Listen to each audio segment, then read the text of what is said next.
Okay, hello guys. I promised you guys an update on what was happening with my whole glucose, possibly pre-diabetes situation. But I want to give you guys the numbers and the results of my whole testing thing. So basically what I did was I fasted for 8 hours, which is pretty much overnight. I just went to sleep, woke up the next morning, and checked my glucose level, which was at 84. So ideally, a normal glucose level when you're fasting, I think when you're fasting or just normal overall, it's like 70 to 100 in whatever units. I forget the units that it's measured in, but 70 to 100, you're good. Anything lower than 70 is pretty much like hypoglycemic. So you basically have like low blood sugar. Anything over like 100 to about maybe about 140, I think is pre-diabetes, and then 140 and up is diabetic. I think that's how it breaks down. I know that 70 to 100 was pretty much my focus range in the beginning. So my fasting glucose level was 84.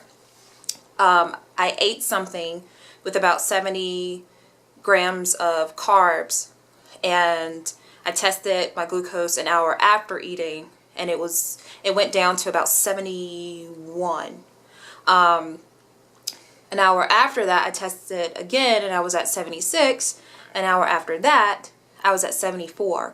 So and I didn't eat anything else in between. So if I'm looking at that as face value, I'm good.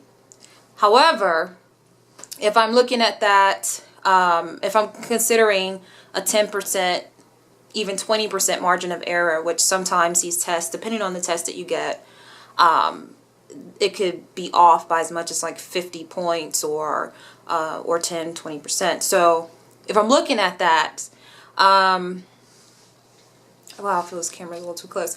If that's the case, then there are definitely times when it could be 61 instead of 71. You know, and if that's the case, then it is pretty low. So with that in mind, I started tweaking my diet a bit, and what I found was that if I'm eating every 2 to 3 hours, I'm okay. And by the way, I mean, like in the past week or so, since posting that video, I've been feeling pretty good, and I'm still kind of confused about what's going on, if it is a glucose issue or if I'm still having some sort of infection going on with my wisdom teeth when I had those taken out, and maybe the infection hasn't cleared up and is causing problems with my sinus. I don't know. But anyway, going back to the glucose, I'm getting all off track, but so considering that there could be this margin of error, you know, I have to consider the fact that those numbers aren't exactly accurate, and you know, even though I do feel better, I still don't want to disregard the fact that there could possibly be a hypoglycemic or a pre-diabetic thing going on, because one day I did feel really shaky and tired, and I started getting those symptoms that I was talking about before, and feeling just shaky and just really strongly fatigued. And I ended up testing my blood sugar, and it was about 65. So again, if we're looking at a 10-20% margin of error, that could have been 45, 55, you know, and definitely enough to cause, you know, alarm. So I've been writing down what I'm eating, keeping track of when I'm starting to feel low energy. Sometimes it helps to have like a few pieces of candy, and then I just start feeling better almost immediately. But definitely me eating every 2 to 3 hours. It used to be able to last to 4 hours, but now I'm pretty hungry about every 2 or 3 hours. And so I'm keeping an eye on that. I'm also trying to eat just some really good carbs with protein and some fats in them. So I may have an apple with peanut butter, something else that I was eating that I thought was pretty good. I had cottage cheese mixed with walnuts and grapes. I usually, or not grapes, but actually cherries this time. I actually like that mix anyway, so I started eating it again and kind of keeping my diet kind of bland. But that's just so I can keep up with it, so I'm not just, you know, adding any and everything into my diet. I really want to have something that's kind of straightforward and just kind of easy to monitor. So I'm doing that. I'm feeling pretty good now. I realized that I can't go very long without eating, so that's definitely helping. I'm working out, still working out, and feeling pretty good.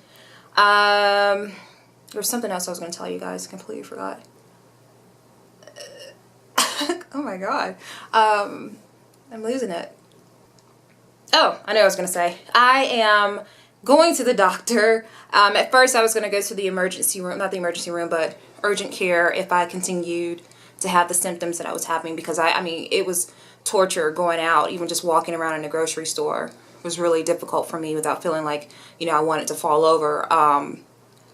And I mean, maybe it was just like a viral infection. I don't know. I'm going to stop diagnosing myself. But anyway, I am going to the doctor on July 16th, and it sucks that my appointment is so far away, but if I do have any of these symptoms again within the next week or so, I definitely will choose urgent care over waiting for my doctor's appointment. I'm just going to go ahead and get a whole blood workup and get everything taken care of then. So I'm staying optimistic. I'm trying. I'm trying to. It kind of sucks. It's scary, you know, when things like this happen, and just especially when it happens out of the blue. But you know, hopefully it's something that can be dealt with. Regardless, I have to work on my diet and stay active no matter what, whether I'm, you know, really sick or not. It's still always a good policy to try to eat healthy and stay active. So anyway, that is my update to you guys. And yeah, doctor's appointment in a few more weeks, and I will let you guys know what happens with that. I'm also going to try to record some better videos with some happier, good news, because yeah, the past few videos have been kind of depressing. So I need to go do some skydiving or zip lining or something and record that for you guys, because I'm starting to depress myself. But anyway, I am having a pretty relaxed, good weekend, and I hope you guys are too. And my arm is killing me, so I am going to end this video right now so I can get back to my domestic diva duties. So, aka washing clothes and taking care of the dishes. But anyway, I hope you guys are having a great weekend. Sorry, and have an amazing week. And I will talk to you guys later. Take care.